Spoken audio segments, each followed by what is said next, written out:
Metal Rules TV, where the underground meets the playground. Our guest, Doc Coyle of God Forbid. Hey Jeff, why don't you begin the line of questioning that never ends? Yes, thank you. Well, one thing I'm excited about, although you don't have the first honor, this is the trifecta for you. You've appeared on, you've been in Metal Rules Magazine, you've been on Metal Rules Radio, and now Metal Rules TV. How does that make you feel? Glad I can ruin this show too. Yeah. That's the spirit. I'm ruining it up. You know what I'm saying? It's like we have to destroy it in order to rebuild. You know? Good, yeah. It's poetic. That's very Andrew WK. Really? Well, he said he's positive mental attitude. He doesn't. He talks about partying, but he doesn't really. No, he doesn't party. Right. He's So partying fake.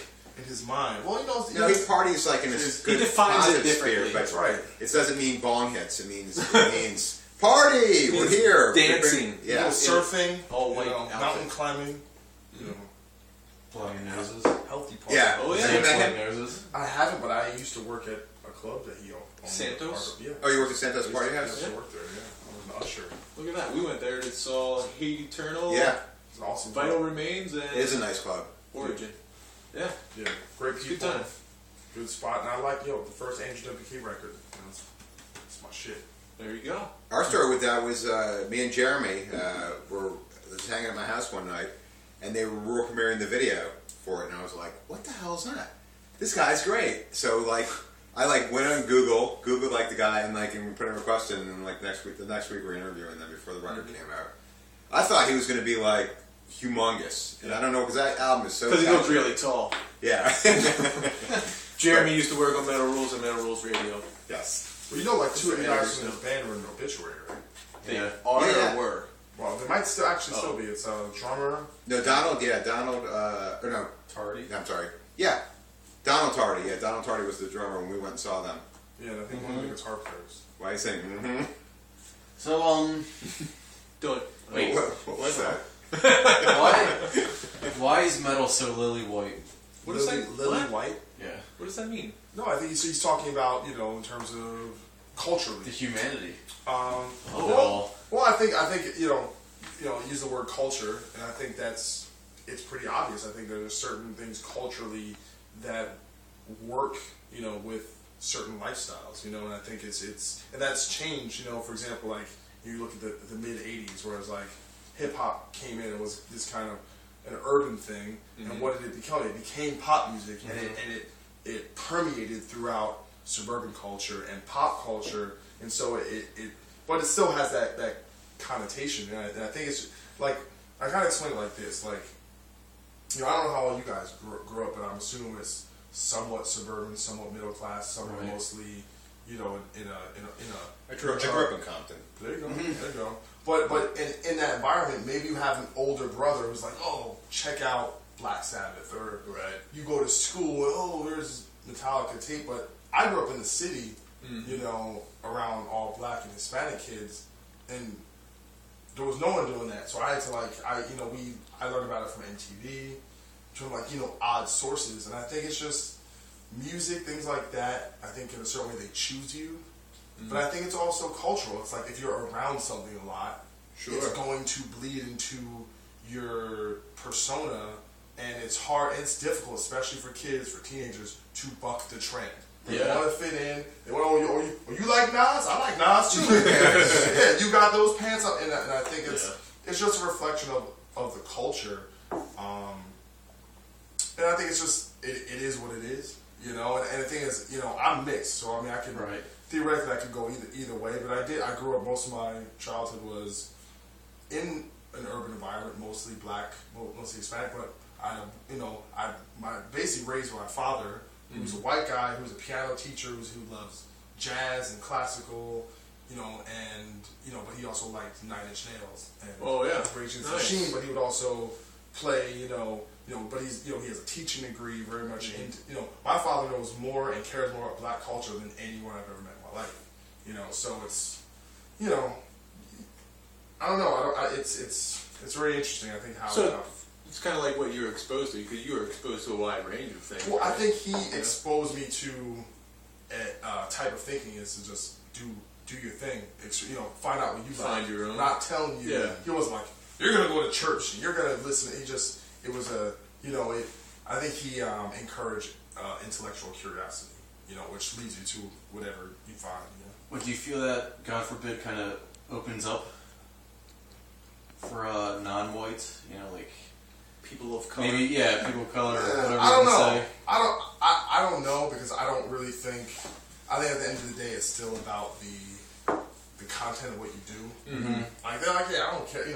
If a bunch of black, look at Suffocation. Two out of the 5 guys are black guys and one of the most influential death metal bands of all time. But it's not going to make a bunch of black people start like a death metal shit. No, right? Yeah. I think musically it still has to work, and you can't, like I said, that doesn't. The identity. It helps, but it's not really. It just doesn't work that way. I think but you even have mostly black. I think a band like The Roots, for example, which is an all black hip hop band from Philly, and probably most of their fans are probably white. Right. Do you know it's kind of true. It doesn't makes sense. It doesn't really. I don't know. I don't know. I think it's just those standards and the cultural norms are deep rooted, and it's very. I think it's hard within the black community for not being a nonconformist doesn't really work because you get beat down. It's not like it's not easy. Cracking like, yo man, that's whack. Like you'll get man. Like it's like you have to fitting in is very important. It's very homogenized. People might not want to believe that, but it's true. There's not a lot of room for like kind of doing your own thing. On the same subject, you recently, I was actually reading your Facebook thing. We're friends on Facebook. That you had to mention about the 11 blacks who kill it in heavy metal. There was an article, I guess, I'm not sure exactly, was it in Revolver or? No, I think it's just some web Okay. thing. And I know you were joking about being on the list, but were you joking or were you serious that you should have been on that list? I was completely joking. I think it's hilarious. No, I was joking because I said, how did Slash go? Slash Right, one of the most prominent, the guy's on the cover of he's Everything. on Guitar Hero. Yeah. He's probably the most famous guitar player alive that's not like Eddie Van Halen. Right. I don't say he's the best. I'm saying he's like, but if you show a silhouette, different style. If you show a silhouette of Slash, people know who he is. You can show the hat. You don't even have to show Slash. Yeah, he's like icon. I'm like, and Slash is literally my favorite guitar player. He probably the reason why I picked up a guitar. So I was joking, and I think it's kind of honestly, I think it's kind of ridiculous anyway to have these are the best blacks. Yeah, but it's kind of like what about the best Armenians? Maybe, those guys. Those two guys in System of a Down and the other ones. Is there anybody that you thought that should have been on that list? No, I think it's a stupid contest. I don't think I think it's like if there's 8 dudes that are black, what's that list even mean? If you listed all the dudes, you only get 23. So if you 11 out of 20, it's like okay, you're the tallest midget in the room. I think the whole thing is kind of like well, make a list. We're the best, whatever. And when Rolling Stone makes a list of the best guitar players, it's like it's Rolling Stone. They're gonna pick the 50 most popular guitar players.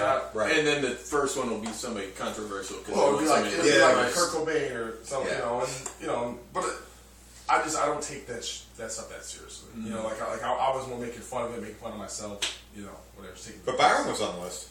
Yeah, but he's he's blacker than me. He's gonna get higher on the list. Yeah. Blackness gets you. Do you think they actually had the black scale out and they were working way down the line? They had the swatches. Yeah, they had the swatches out there. I'm only half black, so I have to be twice as famous to get high on the best blacks list. You don't feel any kind of I don't know, necessarily challenge or like you have to live up to a standard, represent people of color in metal.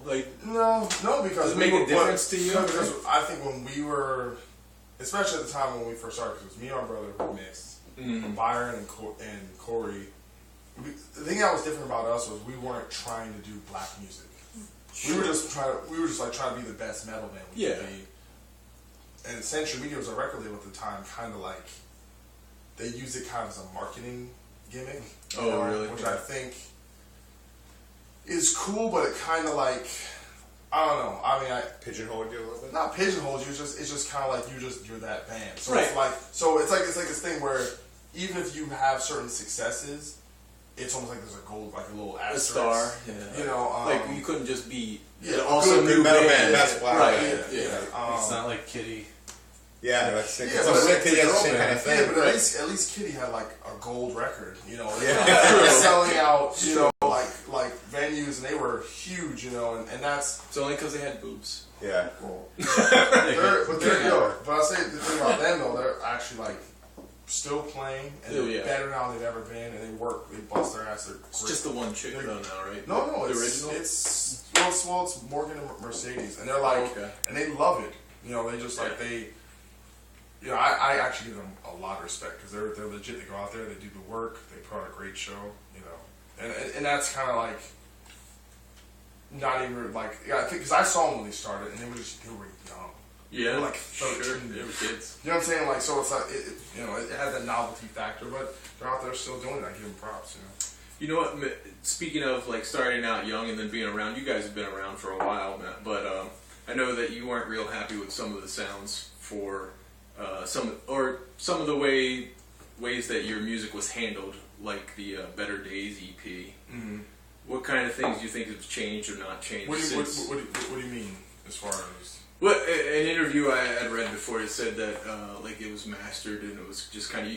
You said that it was like you guys got to see the artwork and then you guys were talking about what songs were going to be on there and then it just kind of showed up. Well, they made we a didn't mistake approve on that, right? They made a mistake. There was a song called Mind Eraser. Right, and it wasn't the version you guys. Yeah, wanted, it was the first. That was the first God Forbid song. Mm-hmm. Right, so we re-recorded it for the Determination sessions.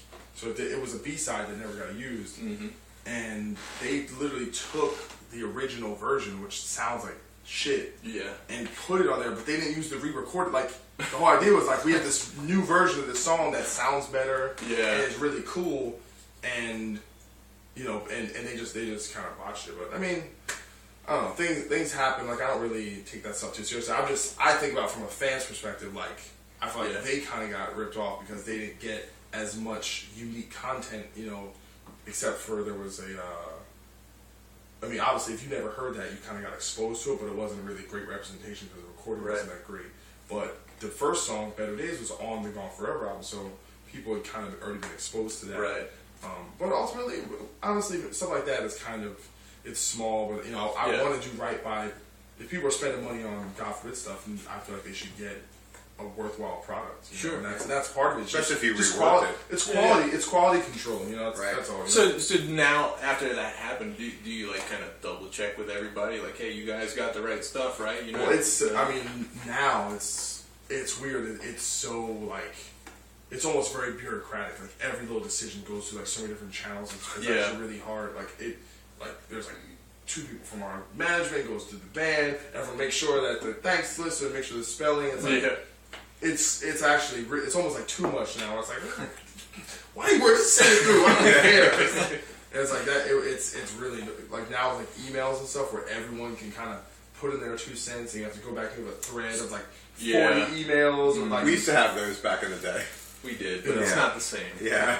No, we had a lot of over tiny. But I'm sure you get like people in the HR department of somebody saying, "Oh, I don't know if I like the color green on the cover." Yeah, all that. Well, I think a lot of that stuff, it's weird. I mean, I imagine this is what like Fortune 500 companies go through, like the government goes through when you have like one decision, and it has to go through so many channels, and how things get watered down and confused, and like. It's a lot of times you just like it's easier when it's just like a couple people like this, like and then you just it's hard, but sometimes they say democracy is slow, but it's fair. Do you know what I'm saying? Like you kind of have to be patient. It takes the kind of like and then that one guy comes up like really dude, we're almost done. You had to have to make up, So. Yeah, I deal with that too many times. But anyway, on that note, we need to take a short break. Short break. Depends on how long you are in between YouTube videos. Yeah. But second break so everybody can pee. Yeah. Rest their eyes. Come back for more. Yeah, please hang out for another segment or 2 or 7. Not paying attention on that.